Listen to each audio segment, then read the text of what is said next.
നൽകണമേ, വേഗം വരണമേ, സ്നേഹം പകരണമേ, ആത്മാവിലൊന്നു തൊടണമേ.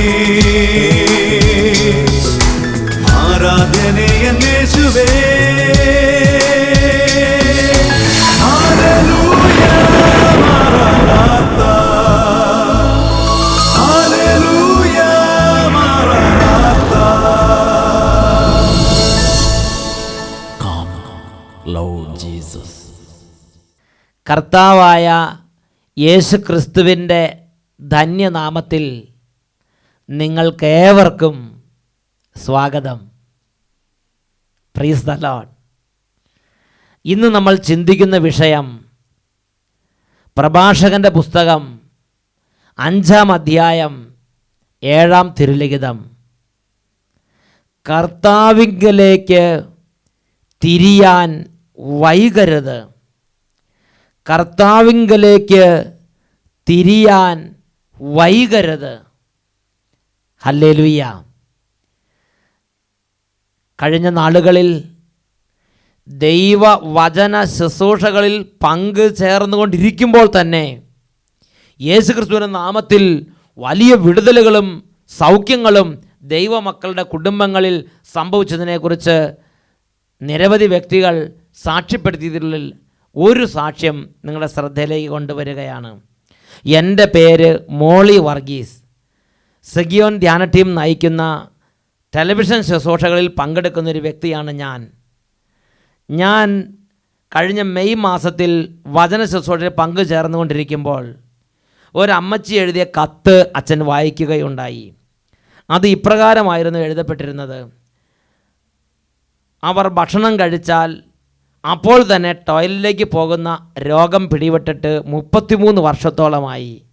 എന്നാൽ സെഗിയോൺ ടീമിൻ്റെ വചന ശുശ്രൂഷയിൽ പങ്കുചേർന്ന് പ്രാർത്ഥിച്ചപ്പോൾ അത് പരിപൂർണമായും സൗഖ്യപ്പെട്ടു. ഈ അമ്മച്ചിയുടെ സാക്ഷ്യ ലെറ്റർ അച്ഛൻ വായിച്ച് കേട്ടപ്പോൾ എല്ലാവരോടും സ്തുതിക്കാൻ പറഞ്ഞ സമയത്ത് എൻ്റെ മനസ്സിലും തോന്നി, എനിക്കും അങ്ങനത്തെ രോഗമുണ്ടല്ലോ, ഇപ്പോൾ ഞാനും യേശുവിൻ്റെ നാമത്തിൽ പ്രാർത്ഥിക്കും. അങ്ങനെ ആ ടെലിവിഷൻ ശുശ്രൂഷയുടെ സമയത്ത് എൻ്റെ വീട്ടിലിരുന്ന് ഞാൻ യേശുവേ എന്ന് വിളിച്ച് സ്തുതിച്ചും ആരാധിച്ചും യേശു ക്രിസ്തുവിനെ മഹത്വപ്പെടുത്തി വചനം കേട്ടുകൊണ്ടിരുന്നു. അത്ഭുതമെന്ന് പറയട്ടെ, ആ പ്രോഗ്രാമിന് ശേഷം ഇന്ന് വരെ എനിക്ക് എൻ്റെ രോഗം അലട്ടിയിട്ടില്ല. എനിക്കും ആ അമ്മച്ചീനെ പോലെ ഒരു രോഗപീഠ ഉണ്ടായിരുന്നു. ഭക്ഷണം കഴിച്ചാൽ പാത്രം കഴുകി തീരുന്നതിന് മുമ്പ് ടോയ്ലറ്റിലേക്ക് പോകേണ്ട വിധമുള്ള ഉദരപ്പീഠ അനുഭവിച്ച് നരകിച്ചവളാണ് ഞാൻ. എന്നാൽ ടെലിവിഷൻ പ്രോഗ്രാമിൻ്റെ സമയത്ത് പ്രാർത്ഥിച്ച് യേശുവിൻ്റെ നാമത്തെ ആരാധിച്ച് വചനം കേട്ടുകൊണ്ടിരുന്ന സമയത്ത് തന്നെ തൽക്ഷണം എൻ്റെ ഉദരപ്പീഠ വിട്ടുമാറിപ്പോയി. ഹല്ലേലൂയ. പ്രിയപ്പെട്ട സഹോദരങ്ങളെ, ഇന്ന് നമ്മൾ വചനം കേൾക്കുന്നത് പോലെ ഒരു നാൾ ഈ മോളി വർഗീസ് സഹോദരി വചനം കേട്ടുകൊണ്ടിരുന്നപ്പോൾ തന്നെ ആ സഹോദരി ഇരുന്ന വീട്ടിൽ, ആ സഹോദരി ഇരുന്ന ഇരിപ്പിടത്തിൽ കർത്താവ് യേശു ക്രിസ്തുവിൻ്റെ നാമത്തിൽ ആ മകൾ അത്ഭുത സൗഖ്യം പ്രാപിച്ച്, ഇന്ന് ഞാനും നിങ്ങളും വിശ്വസിച്ച് ഹൃദയം കൊണ്ട് എളിമപ്പെട്ട് യേശുവേ എന്ന് വിളിച്ച് പ്രാർത്ഥിക്കുമെങ്കിൽ ഈ വചനം കേട്ടുകൊണ്ടിരിക്കുമ്പോൾ തന്നെ സ്വർഗത്തിൻ്റെ ശക്തി ഇറങ്ങി വന്ന് വ്യാപരിക്കുന്ന അനുഭവം നിങ്ങളുടെ ശരീരങ്ങളിൽ കർത്താവ് കരുണയോടെ നൽകുക തന്നെ ചെയ്യും. കണ്ണുകളെ അടച്ച് 2 കരങ്ങൾ ഉയർത്തി എളിമയോടെ എല്ലാവരും സ്തുതിക്കട്ടെ. വിശ്വാസമുള്ളവരും ഇല്ലാത്തവരും സ്തുതിക്കട്ടെ. അനുഭവമുള്ളവരും അനുഭവം ഇല്ലാത്തവരും സ്തുതിക്കട്ടെ. പ്രാർത്ഥിക്കാൻ തോന്നുന്നവരും പ്രാർത്ഥിക്കുമ്പോൾ വിരസത തോന്നുന്നവരും ഇപ്പോൾ കരങ്ങൾ ഉയർത്തട്ടെ. സ്തുതിക്കുന്നു. Hallelujah, hallelujah. ഓ ദൈവമേ, അങ്ങയുടെ ആത്മാവിൻ്റെ അത്ഭുത പ്രവാഹം ഇപ്പോൾ ഈ സമൂഹത്തിലേക്ക് സംഭവിച്ചുകൊണ്ടിരിക്കട്ടെ. അപ്പോസ്തല പ്രവർത്തനത്തിൽ 10-ാം അധ്യായത്തിൽ 44-ാം തിരുലിഖിതം പത്രോസ് ഇത് പറഞ്ഞുകൊണ്ടിരിക്കുമ്പോൾ തന്നെ കേട്ടുകൊണ്ടിരുന്ന എല്ലാവരുടെയും മേൽ പരിശുദ്ധാത്മാവ് വന്നു. ഓ ദൈവമേ, ഈ വചന ശുശ്രൂഷയിൽ ഇപ്പോൾ പ്രാർത്ഥിച്ചുകൊണ്ടിരിക്കുന്ന ഈ സമയത്ത് തന്നെ അങ്ങയുടെ ദാസന്മാരുടെ മേൽ ദാസിമാരുടെ മേൽ ആത്മാവിൻ്റെ അത്ഭുത പ്രവാഹം ഉണ്ടാകട്ടെ. തളർന്നവർ ശക്തി പ്രാപിക്കട്ടെ. പിന്മാറ്റത്തിലേക്ക് പോകുന്നവർ ഇപ്പോൾ ഉണർന്ന് മൺകുട്ടിയെപ്പോലെ തുള്ളിച്ചാടാൻ തക്കവണ്ണം അത്ഭുത അഭിഷേകം ദാസന്മാരുടെ മേലും ദാസിമാരുടെ മേലും പ്രവഹിക്കട്ടെ. ഹല്ലേലൂയ, ഹല്ലേലൂയ, ഹല്ലേലൂയ, ഹല്ലേലൂയ. നാളുകളായി കുടുംബ കലഹം, വഴക്ക്, വൈരാഗ്യം, പ്രതികാരം, വെറുപ്പ്, ഇങ്ങനെയുള്ള പൈശാചിക പീഡകളാൽ ബന്ധിക്കപ്പെടുന്ന ആത്മാക്കളെ യേശുവിന്റെ നാമത്തിൽ അഴിച്ചുവിടുന്നു. വെറുപ്പിൻ്റെയും വൈരാഗ്യത്തിനും കെട്ടുകൾ അഴിയട്ടെ എന്ന് പ്രാർത്ഥിക്കുന്നു. ഓ ദൈവമേ, പ്രാർത്ഥന ഉപേക്ഷിച്ച് ഭക്തിരാഹിത്യം, വിശ്വാസക്കുറവ്, തീഷ്ണതയില്ലായ്മ ഈ മേഖലകളിൽ പിശാച് ബന്ധിച്ചിട്ടിരിക്കുന്ന ആത്മാക്കളെ യേശുവിന്റെ നാമത്തിൽ അഴിച്ചുവിടുന്നു. ഓരോ കുടുംബങ്ങളിൽ നിന്നും മന്ദതയുടെയും മരവിപ്പിന്റെയും അരൂപികൾ ഇപ്പോൾ വിട്ടുമാറി പോകട്ടെ. Hallelujah, hallelujah.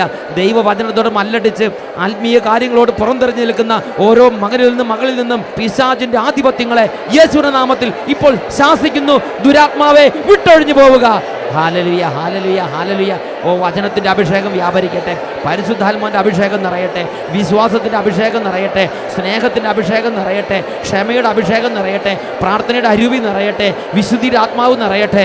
കരങ്ങൾ ഉയർത്തി സ്തുതിക്കുന്നു. ഹല്ലേലൂയ, ഹല്ലേലൂയ, ഹല്ലേലൂയ. അഭിഷേകത്തിൻ്റെ ആത്മാവേ, വിശുദ്ധിയുടെ ആത്മാവേ, ദൈവകൃപയുടെ ആത്മാവേ, കുടുംബങ്ങളുടെ മേൽ നിറയണമേ, വ്യക്തികളുടെ മേൽ നിറയണമേ, ബാലികാ ബാലന്മാരുടെ മേൽ നിറയണമേ, കുഞ്ഞു മക്കളുടെ മേൽ നിറയണമേ, യുവതി യുവാക്കളുടെ മേൽ അഭിഷേകമായി വസിക്കണമേ. Hallelujah, hallelujah.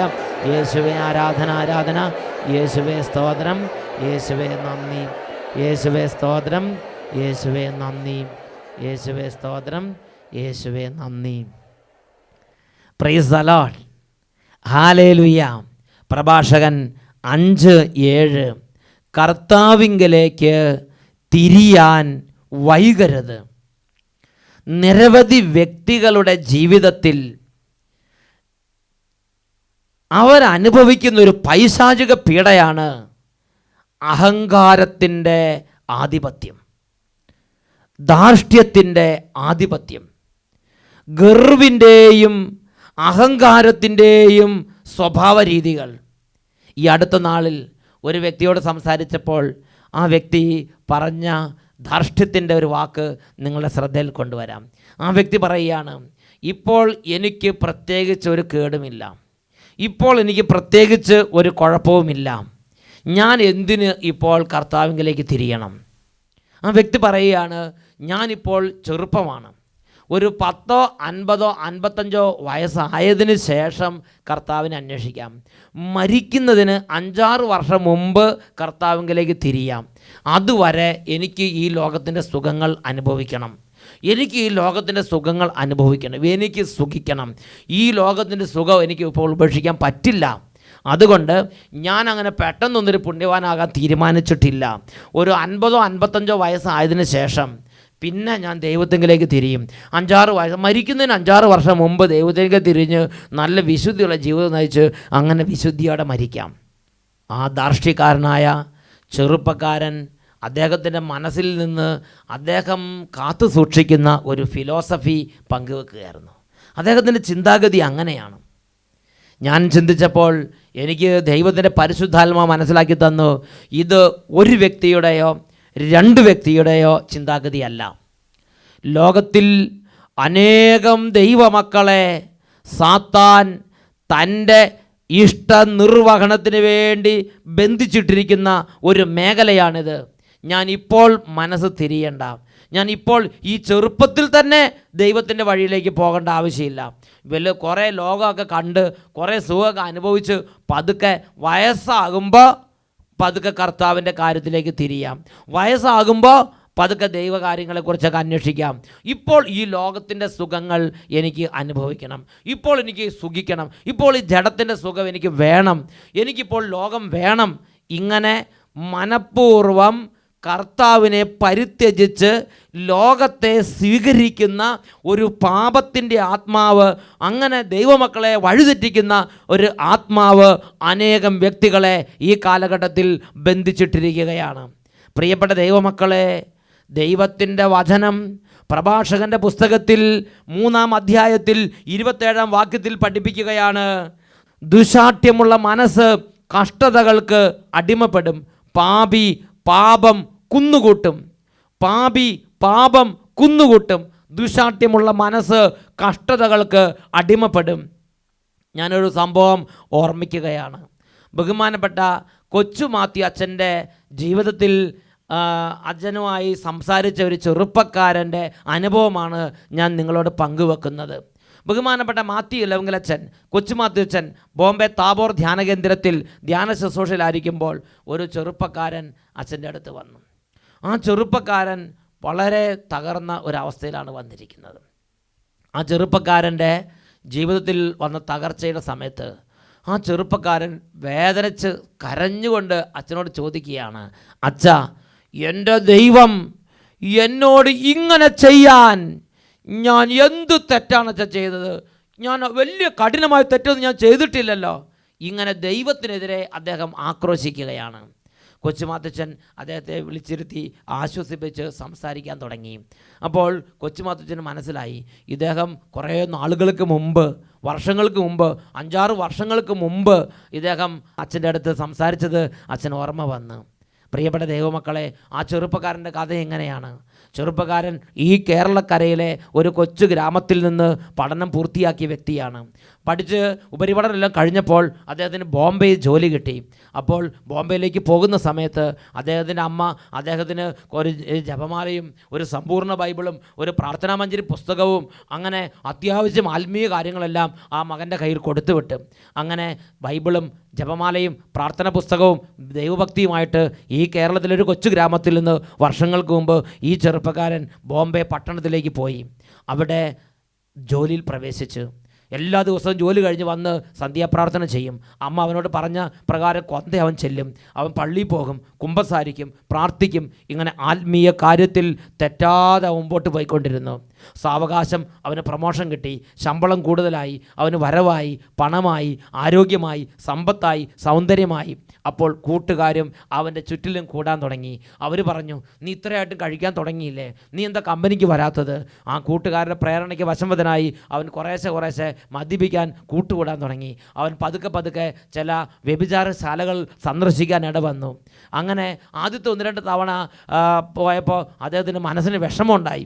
അങ്ങനെ ബോംബെ കൊച്ചുമാത്തച്ഛൻ്റെ അടുത്ത് ഈ ചെറുപ്പക്കാരൻ ചെന്നു. കൊച്ചുമാത്തച്ഛൻ പറഞ്ഞു, നീ ഇനി മുന്നോട്ട് പോകരുത്, ഇത് പാപത്തിൻ്റെ വഴിയാണ്, നീ മുന്നോട്ട് പോകരുത്. കൊച്ചുമാത്തച്ഛൻ വ്യക്തമായി നിർദ്ദേശം കൊടുത്ത്. എന്നാൽ അവൻ വീണ്ടും തിരിച്ചുപോയി പാപത്തിൻ്റെ വഴികളിലേക്ക് തന്നെ, ആ കൂട്ടുകാരുടെ പ്രേരണയ്ക്ക് തന്നെ അവൻ വഴങ്ങി. അവൻ വ്യഭിചാരശാലകളിലും മദ്യക്കൂട്ടങ്ങളിലും അവൻ പോയി പാപത്തിൽ അവൻ മുന്നോട്ട് പോയി. അവൻ ചിന്തിച്ചൊരു കാര്യമുണ്ട്, വയസ്സായി കുറേ പ്രായമായിട്ട് കുറച്ച് കാലം കഴിഞ്ഞ് ഇപ്പോൾ ഞാൻ ചെറുപ്പമാണ്, ഇപ്പോൾ എൻ്റെ കൂട്ടുകാരുടെ കൂടെ എനിക്ക് ഉല്ലസിക്കണം, ഇപ്പോൾ ഈ ലോകം എനിക്ക് ആസ്വദിക്കണം, ഇപ്പോൾ എനിക്ക് ആരോഗ്യമുള്ള കാലമാണ്. അവന് പ്രത്യേകിച്ച് കടബാധ്യതയൊന്നുമില്ല. അവനങ്ങനെ പാപത്തിൻ്റെ വഴികളിൽ അവൻ ആഞ്ഞു പൊലുകി. പ്രിയപ്പെട്ട ദൈവമക്കളെ, ഏതാനും വർഷങ്ങൾ കഴിഞ്ഞപ്പോൾ അവൻ്റെ ശരീരമെല്ലാം മെലിഞ്ഞു വരാൻ തുടങ്ങി. അവൻ്റെ ശരീരത്തിൻ്റെ ശക്തിയെല്ലാം കുറയുന്നത് പോലെ തോന്നി. അവൻ ഡോക്ടറെ കണ്ട് ചെക്കപ്പ് ചെയ്തപ്പോൾ കഠിനമായ മാരക രോഗം പിടിപെട്ടിരിക്കുന്നത് ഡോക്ടർമാർ അവൻ്റെ ശ്രദ്ധയിൽപ്പെടുത്തി. അവന് എയ്ഡ്സ് രോഗം പിടികൂടി. അവൻ കേരളത്തിലേക്ക് മടങ്ങിപ്പോരുന്നതിന് മുമ്പ് അവൻ കൊച്ചുമാത്തച്ഛനെ കണ്ടപ്പോഴാണ് അവൻ പൊട്ടിക്കരഞ്ഞ് പറഞ്ഞത്, ഇത്രയും വലിയൊരു രോഗം തരാൻ ഞാൻ എന്ത് തെറ്റാ ചെയ്തത്? അച്ഛൻ ദൈവത്തോട് എനിക്ക് വേണ്ടി പ്രാർത്ഥിക്കണം, അച്ഛൻ ദൈവത്തോട് എനിക്ക് വേണ്ടി പ്രാർത്ഥിക്കണം. പ്രിയപ്പെട്ട ദൈവമക്കളെ, അനേകം വ്യക്തികളുടെ ജീവിതത്തിൽ അവർ ദൈവത്തോട് പ്രാർത്ഥിക്കുന്നത് ഇങ്ങനെയാണ്. ജീവിതത്തിൽ ഒരു കാലഘട്ടത്തിൽ മത്ത് പിടിച്ച് കൂത്താടി വെറിക്കൂത്തുകളിൽ മുഴുകി നടന്നിട്ട് അതിൻ്റെ പരിണതഫലമായി പിശാചിൻ്റെ തകർച്ച അവൻ്റെ തലയിൽ വന്ന് അടിക്കുമ്പോൾ അവൻ വാ പൊളിച്ച് ദൈവമേ എന്ന് വിളിക്കുകയാണ്. നിങ്ങളൊന്ന് ചിന്തിച്ചു നോക്ക്. നിങ്ങളുടെ നാട്ടിൽ ഒരു കള്ളൻ, ഒരു കൊടും കള്ളൻ, ഒരു മഹാകള്ളൻ, അവൻ ഒരു തെങ്ങിൻ്റെ മുകളിൽ കയറി തേങ്ങ കട്ടെടുക്കാമെന്ന് വിചാരിക്കുക. അവന് ചെറുപ്പത്തിൽ കാറ്റഗിസത്തിൽ പഠിപ്പിച്ചു കൊടുത്താൽ അന്യൻ്റെ വസ്തുക്കൾ മോഷ്ടിക്കരുതെന്ന്. ദേവാലയ പ്രസംഗ മധ്യേ വികാരിച്ചൻ വ്യക്തമായി പ്രസംഗിച്ചിട്ടുള്ളതാണ്, അന്യൻ്റെ വസ്തുക്കൾ ആഗ്രഹിക്കരുത്, മോഷ്ടിക്കരുത്. ദൈവവചനം വ്യക്തമായി പഠിപ്പിച്ചിട്ടുള്ളതാണ്, ദൈവമാർഗ്ഗം വിട്ട് അസത്യമായും സത്യസന്ധമല്ലാതെ നിങ്ങളുടെ തലത്ത് ഒരു വസ്തു നിങ്ങൾ കൈക്കലാക്കരുത്, നിങ്ങൾ കള്ളത്തരത്തിന് വഴിയെ പോകരുത്. ഇതൊക്കെ അവൻ്റെ മനസ്സിലേക്ക് ദൈവം പറഞ്ഞു കൊടുത്തെങ്കിലും അവൻ്റെ മനസ്സിൽ തോന്നുകയാണ്, അതൊന്നും സാരമില്ല, ഞാൻ എൻ്റെ സ്വന്തം ഇഷ്ടത്തിന് പോകും. അങ്ങനെ അവൻ അന്യൻ്റെ തെങ്ങിൻ്റെ മുകളിൽ രാത്രിക്ക് കയറി ആരും കാണാതെ തേങ്ങ അങ്ങനെ പിരിച്ചെടുക്കുന്ന സമയത്ത് ആ പിരിച്ചെടുത്ത തേങ്ങയോടുകൂടെ അവൻ നിലത്തേക്ക് പോരുമ്പം അവൻ്റെ ഉള്ളിലെ ചങ്കിടിപ്പ് എന്തായിരിക്കും? വലിയ കൊന്നത്തെങ്ങിൻ്റെ മുകളിൽ നിന്ന് പിരിച്ചെടുത്ത തേങ്ങയോടുകൂടെ കാല് തെറ്റി കൈവിട്ട് അവൻ പിടുത്തം വിട്ട് നിലത്തടിച്ച് മലന്നടിച്ച് വീഴാനായിട്ട് പോരുന്ന സമയത്ത് അവൻ ആ പോരുന്ന സമയത്ത് വിളിക്കുകയാണ്, ദൈവമേ. ഇങ്ങനെ വിളിക്കുമ്പം അന്ന് താങ്ങാനുള്ള ഒരാളാണ് ദൈവമെന്ന്. ദൈവമക്കളെ, ദയവ് ചെയ്ത് നിങ്ങൾ ചിന്തിക്കരുത്. അപ്പോഴല്ല ഒരു ദൈവ പൈതൽ ദൈവത്തെ വിളിക്കേണ്ടത്. അങ്ങനെ ദൈവത്തെ വിളിക്കുമ്പോൾ അങ്ങനെ വിളിക്കുന്ന ആളുകൾ എന്താണ് ചെയ്യുന്നതെന്ന് ദൈവത്തിൻ്റെ വചനത്തിൽ ദൈവമക്കളെ പഠിപ്പിക്കുകയാണ്. ജെറമിയ പ്രവാചകന്റെ പുസ്തകത്തിൽ 32-ാം അധ്യായം 33-ാം തിരുലിഖിതം അവർ മുഖമല്ല പുറമത്രേ എൻ്റെ നേരെ തിരിച്ചിരിക്കുന്നത്. ഞാൻ നിരന്തരം ഉപദേശിച്ചെങ്കിലും അത് കേൾക്കാൻ അവർ തയ്യാറായില്ല. ഞാൻ നിരന്തരം ഉപദേശിച്ചെങ്കിലും അത് കേൾക്കാൻ അവർ തയ്യാറായില്ല. നമ്മളൊന്ന് മനസ്സ് വെച്ച് ചിന്തിക്കേണ്ട ഒരു വിഷയമുണ്ട്. നമ്മൾ എപ്പോഴാണ് ദൈവത്തെ അന്വേഷിക്കുന്നത്? നമ്മളും ഈ കള്ളനും തമ്മിൽ വല്ല വ്യത്യാസമുണ്ടോ? ആ കള്ളൻ തെങ്ങിൻ്റെ മുകളിൽ നിന്ന് ആ തേങ്ങയോടുകൂടെ കൈയും പിടുത്തമിട്ട് നിലം പതിക്കുന്ന സമയത്താണ് അവൻ ദൈവത്തെ വിളിക്കാൻ തോന്നുന്നത്. 4-5 പതിറ്റാണ്ടായി കമ്മ്യൂണിസ്റ്റ് പ്രസ്ഥാനത്തിൽ പ്രവർത്തിച്ചു അതിൻ്റെ പ്രമുഖ നേതാവായിരുന്ന ഗൗരിയമ്മ ഈ അടുത്ത കാലത്ത് ദീപിക പത്രത്തിൽ ഒരു പ്രസ്താവന കൊടുത്തിരിക്കുന്നത്, അല്ലെങ്കിൽ ദീപിക പത്രത്തിൽ ഗൗരിയമ്മയുടെ ഒരു പ്രസ്താവന വായിച്ച് ഞാൻ ഓർക്കുകയാണ്. ഏത് കൊടുത്ത കമ്മ്യൂണിസ്റ്റുകാരനാണെങ്കിലും നിരീശ്വരക്കാരനാണെങ്കിലും ഒരാപത്ത് വരുമ്പോൾ ദൈവമേ എന്ന് വിളിക്കാത്തവരുണ്ടോ എന്ന് ഗൗരിയമ്മ ചോദിച്ചത് ഞാൻ ഓർക്കുകയാണ്. അങ്ങനെ ആപത്ത് വരുമ്പോൾ ദൈവത്തെ വിളിക്കുന്ന ഒരുപാട് വിശ്വാസികൾ ലോകത്തിലുണ്ട്. എന്നാൽ ദൈവം അവരെ കാര്യമായി എണ്ണുന്നില്ല, ദൈവം അവരെ കാര്യമായി കണക്കാക്കുന്നില്ല. കാരണം ദൈവം അവരുടെ ഹൃദയത്തെ തൂക്കി നോക്കുന്നു. ഹല്ലേലൂയ! ദൈവം അവരുടെ ഹൃദയത്തെ തൂക്കി നോക്കുന്നു. സുഭാഷിതങ്ങളുടെ പുസ്തകം 21-ാം അധ്യായം 2-ാം തിരുലിഖിതം, സുഭാഷിതം 21:2. മനുഷ്യന് തൻ്റെ വഴികൾ ശരിയെന്ന് തോന്നുന്നു, എന്നാൽ കർത്താവ് ഹൃദയത്തെ തൂക്കി നോക്കുന്നു. മനുഷ്യന് തൻ്റെ വഴികൾ ശരിയെന്ന് തോന്നുന്നു, എന്നാൽ കർത്താവ് ഹൃദയത്തെ തൂക്കി നോക്കുന്നു. സുഭാഷിതം 21-ാം അധ്യായം 2-ാം തിരുലിഖിതം, സുഭാഷിതം 21-ാം അധ്യായം 4-ാം വാക്യത്തിൽ ദൈവത്തിൻ്റെ പരിശുദ്ധാത്മാവ് പഠിപ്പിക്കുകയാണ്, ഗർവ് നിറഞ്ഞ കണ്ണുകളും അഹങ്കരിക്കുന്ന ഹൃദയവും ദുഷ്ടരുടെ പ്രൗഢിയും കർത്താവിന് വെറുപ്പാണ്, അത് പാപകരമത്രേ. ഗർവ് നിറഞ്ഞ കണ്ണുകളും അഹങ്കരിക്കുന്ന ഹൃദയവും ദുഷ്ടരുടെ പ്രൗഢിയും പാപകരമത്രേ. എനിക്ക് എന്തിൻ്റെ കുറവാണ്? എനിക്ക് ആരോഗ്യമുണ്ട്, എനിക്ക് കഴിവുണ്ട്, ഞാനിപ്പോൾ ഇന്ന രാജ്യത്താണ്, ഞാൻ ഇത്ര ആയിരങ്ങൾ ശമ്പളം വാങ്ങുന്ന വലിയൊരു ജോലിക്കാരനാണ്, എന്നെ ആശ്രയിച്ചാണ് കുടുംബാംഗങ്ങളെല്ലാം കഴിയണത് എന്ന് നെകളിച്ച് നീ നിൻ്റെ തോന്നിവാസത്തിന് പോകരുത് എന്ന് തന്നെയാണ് ദൈവമായ കർത്താവ് വിശുദ്ധ ലിഖിതങ്ങളിലൂടെ വ്യക്തമായി എന്നോടും നിങ്ങളോട് കൽപ്പിക്കുന്നത്. പ്രിയപ്പെട്ട ദൈവമക്കളെ, സുഭാഷിതങ്ങളുടെ പുസ്തകത്തിൽ വ്യക്തമായിട്ട് ദൈവത്തിൻ്റെ വചനം പഠിപ്പിക്കുന്നൊരു കാര്യമുണ്ട്. കൂടെ കൂടെ ഗുണദോഷിക്കപ്പെട്ടിട്ടും വീണ്ടും വീണ്ടും മർക്കടമുഷ്ടിയോടെ പാപം ചെയ്യുന്നവൻ രക്ഷപ്പെടാനാവാത്ത തകർച്ചയിൽ പെട്ടെന്ന് നിബദിക്കും. സുഭാഷിതം 29-ാം അധ്യായം 1-ാം വാക്യം. കൂടെ കൂടെ ഗുണദോഷിക്കപ്പെട്ടിട്ടും മർക്കടമുഷ്ടി പിടിച്ച് പാപം ചെയ്യുന്നവൻ രക്ഷപ്പെടാനാവാത്ത തകർച്ചയിൽ പെട്ടെന്ന് നിബദിക്കും. സുഭാഷിതം 29-ാം അധ്യായത്തിൽ 1-ാമത്തെ തിരുലിഖിതം. എന്നോടും നിങ്ങളോടും ദൈവമായ കർത്താവ് വളരെ വ്യക്തമായിട്ട് ഇടപെടുന്നൊരു സംഗതിയാണ്. ഞാനും നിങ്ങളും വചനം കേൾക്കുമ്പോൾ, തിരിച്ചറിവ് കിട്ടുമ്പോൾ പാപത്തെ ഉപേക്ഷിക്കണം. ജ്ഞാനത്തിൻ്റെ പുസ്തകത്തിൽ 3-ാം അധ്യായം 11-ാം തിരുലിഖിതം, ജ്ഞാനം 3:11. ജ്ഞാനത്തെയും പ്രബോധനത്തെയും പുച്ഛിച്ച് തള്ളുന്നവൻ്റെ നില ശോചനീയമാണ്. അവൻ ഉണ്ടാക്കി കൂട്ടുന്നത് നിരുപയോഗമാണ്. അവൻ്റെ പ്രത്യാശ വ്യർത്ഥവും അവൻ്റെ പ്രയത്നം നിഷ്ഫലവുമാണ്. ജ്ഞാനം 3-ാം അധ്യായം 11-ാം തിരുലിഖിതം. സുഭാഷിതങ്ങളുടെ പുസ്തകത്തിൽ 27-ാം അധ്യായത്തിൽ 22-ാം തിരുലിഖിതം, ഭോഷനെ ധാന്യത്തോടൊപ്പം ഉരലിലിട്ട് കുത്തിയാലും അവൻ്റെ ഭോഷത്വം വിട്ടുപോവുകയില്ല. ചിലരുടെ ജീവിത രീതി ഇങ്ങനെയാണ്. എത്ര വ്യക്തമായി ദൈവിക കാര്യങ്ങൾ മനസ്സിലായാലും ഞാൻ ഇപ്പോൾ ആ വഴിക്ക് യാത്രയില്ല, ഞാൻ ഇപ്പോൾ ആ വഴിക്ക് വരികയില്ല, ഞാൻ പിന്നെ വന്നോളാം എന്ന് അവൻ ധാർഷ്ട്യം പറയുന്നു. ഭോഷനെ ധാന്യത്തോടൊപ്പം ഉരലിലിട്ട് കുത്തിയാലും അവൻ്റെ ഭോഷത്വം വിട്ടുമാറുകയില്ല. ദാനിയേലിൻ്റെ പുസ്തകത്തിൽ 12-ാം അധ്യായം 10-ാം വാക്യത്തിൽ വീണ്ടും തിരുലിഖിതം പഠിപ്പിക്കുകയാണ്, ദുഷ്ടർ ദുഷ്ടത പ്രവർത്തിക്കും. പ്രിയപ്പെട്ട ദൈവ പൈതലേ, നിൻ്റെ സ്ഥിതി എന്താണ്? ഇന്ന് പരിശുദ്ധാത്മാവിൻ്റെ സ്വരത്തിന് കാതോർക്കാൻ പറ്റിയ ഒരു മാംസളമായ ഹൃദയമാണോ, അതോ ദുഷ്ടത കൊണ്ട് വേരുപാകി ദുഷ്ടത കൊണ്ട് കഠിനമായൊരു ഹൃദയമാണോ നിൻ്റെ ഹൃദയം? കണ്ണുകളെ അടച്ച് 2 കരങ്ങൾ ഉയർത്തി ഈ നിമിഷങ്ങളിൽ പ്രാർത്ഥിക്കുകയാണ്. ഓ ദൈവമേ, എൻ്റെ ദൈവത്തിൻ്റെ സ്വരം കേൾക്കുമ്പോൾ, എൻ്റെ ദൈവത്തിൻ്റെ ആത്മാവ് എന്നോട് ഇടപെടുമ്പോൾ, എൻ്റെ കർത്താവിൻ്റെ വചനത്തിൻ്റെ വഴിയിലേക്ക് പിന്തിരിയാൻ പറ്റാത്ത വണ്ണം ഹൃദയം കഠിനമായിട്ടുണ്ടെങ്കിൽ കർത്താവേ ഈ നിമിഷങ്ങളിൽ സ്പർശിക്കണമേ. ഒരു മാംസളമായ പുതിയ ഹൃദയം എനിക്ക് തരണമേ കർത്താവേ. ദൈവിക കാര്യങ്ങൾ കേൾക്കുമ്പോൾ അതൊക്കെ അങ്ങനെ പറയും, അതൊക്കെ ഇങ്ങനെ പറയും, അച്ഛന്മാർക്ക് പറയാൻ പറയാൻ എളുപ്പമാണ്, പ്രഘോഷകർക്ക് പറയാൻ എളുപ്പമാണ്. ഇതൊക്കെ എനിക്ക് ഉപേക്ഷിക്കാൻ പറ്റില്ല. ഇങ്ങനെ പറഞ്ഞ് മദ്യത്തിലേക്ക് പോകുന്നവർ, ഇങ്ങനെ പറഞ്ഞ് പുകവലിയിലേക്ക് പോകുന്നവർ, ഇങ്ങനെ പറഞ്ഞ് നുണയിലേക്ക് പോകുന്നവർ, ഇങ്ങനെ പറഞ്ഞ് കള്ളത്തിലേക്ക് പോകുന്നവർ, ഓ മകനെ മകളെ മനസ്സിലാക്കണം. ഇന്ന് നീ നിൻ്റെ ദൈവമായ കർത്താവിൻ്റെ വചനം കേൾക്കുമ്പോൾ കർത്താവിങ്കിലേക്ക് തിരിയാൻ വൈകരുത്. പ്രഭാഷകൻ്റെ പുസ്തകം 5-ാം അധ്യായം 7-ാം വാക്യം, കർത്താവിങ്കിലേക്ക് തിരിയാൻ വൈകരുത്. കൂടെ ഗുണദോഷിക്കപ്പെട്ടിട്ടും മർക്കട മുഷ്ടി പിടിക്കുന്നവൻ രക്ഷപ്പെടാനാവാത്ത നാശത്തിൽ പെട്ടെന്ന് നിപതിക്കും. കരങ്ങൾ ഉയർത്തി സ്തുതിക്കുന്നു. ഹാലലുയ, ഹാലലുയ, ഹാലലുയ. അഭിഷേകത്തിൻ്റെ ആത്മാവെ വ്യാപരിക്കണമേ, സ്പർശിക്കണമേ, സൗഖ്യങ്ങൾ നൽകണമേ, കഠിനമായ ഹൃദയങ്ങളെ മാംസളമാക്കണമേ, ദൈവിക മാർഗത്തിലേക്ക് പിന്തിരിപ്പിക്കണമേ. ഹാലലുയ, ഹാലലുയ. യേശുവേ ആരാധന, ആരാധന.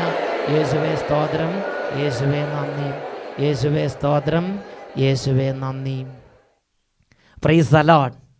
ഹല്ലേലൂയ. ഹല്ലേലൂയ, മാറാനാത്ത.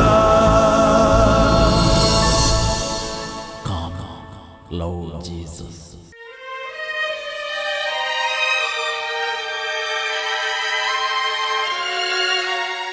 യേശുവേ സ്തോത്രം, യേശുവേ നന്ദി. സ്വർഗത്തിൻ്റെയും ഭൂമിയുടെയും രാജാവായ യേശു കർത്താവ് ഇതാ നമ്മുടെ അരികിൽ വിശുദ്ധ ലിഖിതം പഠിപ്പിക്കുകയാണ്. പ്രഭാഷകൻ്റെ പുസ്തകത്തിൽ 5-ാമത്തെ അധ്യായത്തിൽ 1-ഉം 2-ഉം തിരുലിഖിതങ്ങൾ. സമ്പത്തിൽ ആശ്രയിക്കരുത്, എനിക്ക് മതിയാവോളം ഉണ്ടെന്ന് മേനി പറയുകയുമരുത്. സ്വന്തം കഴിവിൽ ആശ്രയിച്ച് ഹൃദയാഭിലാഷങ്ങൾക്കൊത്ത് ജീവിക്കരുത്. 2 കരങ്ങൾ ഉയർത്തി ഈ നാളുകളൊക്കെയും കർത്താവിനെ അന്വേഷിക്കാൻ പരാജയപ്പെട്ടതിനെ ഓർത്ത് മാപ്പ് ചോദിച്ച് ദൈവമക്കൾ കരഞ്ഞ് നിലവിളിക്കട്ടെ. ദൈവരാജ്യത്തിൻ്റെ നഷ്ടത്തെ ഓർത്ത് ഹൃദയം നുറുങ്ങി കരയട്ടെ. സന്നിധ മനസ്കരെ, നിങ്ങളുടെ കരങ്ങൾ കഴുകി ശുചിയാക്കുവിൻ. ഹാലലുയ്യ, ഹാലലുയ്യ. ഓ ദൈവമേ, പാപത്തിൽ ജീവിച്ച് ആത്മാവിൽ മരിച്ച് മൃതപ്രായമായ ഓരോ ജീവിതങ്ങളിലേക്കും അങ്ങയുടെ അത്ഭുത ശക്തി വ്യാപരിക്കട്ടെ. ഓ ദൈവമേ, ഒരുപാട് കാലങ്ങളായി വൈരാഗ്യത്തിലും വെറുപ്പിലും രോഗത്തിലും കടബാധിതയിലും തകർച്ചയിലും ഭക്തിരാഹിത്യത്തിലും പ്രാർത്ഥനയില്ലായ്മയിലും വഴക്കിലും കഴിയുന്ന കുടുംബങ്ങളിലേക്ക് അങ്ങയുടെ ശക്തി വ്യാപരിച്ച് സാത്താൻ്റെ കോട്ടകൾ തകരട്ടെ കർത്താവേ. അന്ധകാര കോട്ടകൾ യേശുവിൻ്റെ നാമത്തിൽ തകർന്നു വീഴട്ടെ. ഹാലലുയ്യ, ഹാലലുയ്യ. ദൈവമേ, രോഗശക്തികൾ അങ്ങയുടെ നാമത്തിൽ ബന്ധിക്കുന്നു, കൂടോത്ര ശക്തികൾ അങ്ങയുടെ നാമത്തിൽ ബന്ധിക്കുന്നു, പൈശാചിക പീഡകൾ അങ്ങയുടെ നാമത്തിൽ ബന്ധിക്കുന്നു. കുടുംബത്തിൽ നിന്ന് തകർച്ചയുടെയും എല്ലാ തരത്തിലുള്ള ദുർശക്തികളുടെയും ദുർമരണത്തിൻ്റെയും അനർത്ഥങ്ങളുടെയും പീഡകൾ യേശുനാമത്തിൽ വിട്ടുപോകട്ടെ. Hallelujah, hallelujah. യേശുവേ ആരാധന, ആരാധന. ഹല്ലേലൂയ, മാറാനാത്ത. Come, Lord Jesus.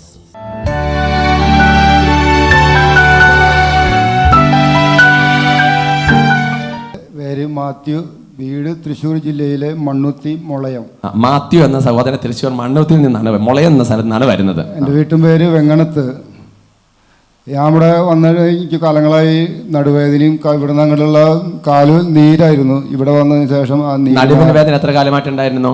6-7 വർഷമായിട്ടുണ്ടായിരുന്നു. 6-7 വർഷമായിട്ട് ഈ ചേട്ടൻ നടുവിനാണ്. കാലിന്റെ നീരോ? നീര് അതുപോലെ തന്നെയായിരുന്നു. 6-7 വർഷമായിട്ട് നീരുണ്ട്. ഇരിക്കുമ്പോൾ കാൽമ ഫുള്ളായിരുന്നു നീര് വരും. അതുപോലെ തന്നെ ഈ എനിക്ക് വയറ് ഓപ്പറേഷൻ, അലസർ അപ്പൻഡിക്സിൻ്റെ ഓപ്പറേഷൻ ആദ്യം കഴിഞ്ഞിട്ടുണ്ട്. അതിനുശേഷം എനിക്ക് ഭക്ഷണത്തോട് അലർജി ആയിരുന്നു. അതുപോലെ ഈ ബ്രെഡ്, ചട്നി, ദോശ അങ്ങനെയുള്ള സാധനങ്ങൾ ഞാൻ കഴിക്കാറില്ല.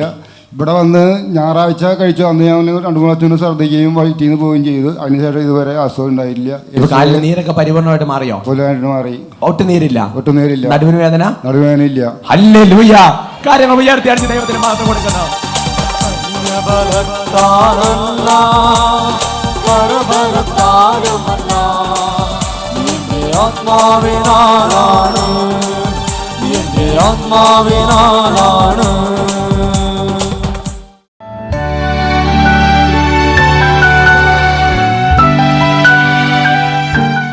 ഞാൻ മൂവാറ്റുപുഴയിൽ നിന്ന് വാരപ്പെട്ടിൽ നിന്നാണ് ഞാൻ വരുന്നത്. 15 വർഷമായിരുന്നു എനിക്ക് സന്ധിവാതം എന്ന രോഗം. 15 വർഷമായിട്ട് ഈ അമ്മച്ചിക്ക് സന്ധിവാതം എന്ന് പറഞ്ഞ രോഗമായിരുന്നു. എനിക്ക് മറ്റുള്ളവരുടെ ആശ്രയത്തിലായിരുന്നു ഞാൻ എല്ലാം ചെയ്തുകൊണ്ടിരുന്നത്. ഈ ധ്യാനത്തിന് വരാൻ എൻ്റെ സഹോദരിമാർ 2 പേരും വന്നിട്ടുണ്ട്. എന്നെ നോക്കുന്നതിന് വേണ്ടിയിട്ടാണ് അവർ 2 പേരും വന്നിരിക്കുന്നത്. എനിക്ക് ഇവിടെ വന്നു കഴിഞ്ഞാൽ പിന്നെ എനിക്ക് വേദനയൊക്കെ ഉണ്ടായിരുന്നു. തൈലാഭിഷേകത്തിന് സമയത്ത് എൻ്റെ രോഗത്തിനൊക്കെ പൂർണ്ണമായി വിടുതലുണ്ടായി. വീണ്ടും അച്ഛനെൻ്റെ പേര് ചൊല്ലി വിളിച്ചു, മേരി എന്ന ആൾക്ക് സൗഖ്യം വന്നിരിക്കുന്നെന്ന്. ഇപ്പൊ സന്ധ്യവാദത്തിന് യാതൊരു ബുദ്ധിമുട്ടുകളും ഇല്ല. ഇപ്പൊ യാതൊരു ബുദ്ധിമുട്ടുകളും എനിക്ക് നടക്കാൻ പറ്റും. അല്ലെങ്കിൽ ഒരു നടയൊക്കെ കയറണമെങ്കിൽ എനിക്ക് മറ്റുള്ളവരുടെ സഹായം വേണമായിരുന്നു. എന്റെ സഹോദരി, നിങ്ങൾ ഈ സാക്ഷ്യം കേട്ടോ. ഈ സഹോദരി അനേക വർഷമായി സന്ധ്യാവേദത്തിന്റെ അവസ്ഥ. ഈ സഹോദരി പരസഹായമില്ലാതെ ഒരു കാര്യം പോലും ചെയ്യാൻ പറ്റാത്ത അവസ്ഥയോട് ധ്യാനിക്കാൻ വന്നത്. 2 സഹോദരിമാർ ഈ സഹോദരിയെ സഹായിക്കാൻ വേണ്ടി വന്നിട്ടുണ്ട്. എന്നാൽ തൈലാഭിഷേക പ്രാർത്ഥന സമയത്ത് കർത്താവ് സൗഖ്യപ്പെടുത്തി തുടങ്ങി. പിന്നെ പേര് വിളിച്ച് അത്ഭുതകരമായ സൗഖ്യം നൽകി അനുഗ്രഹിച്ചു. ഹല്ലേലൂയ.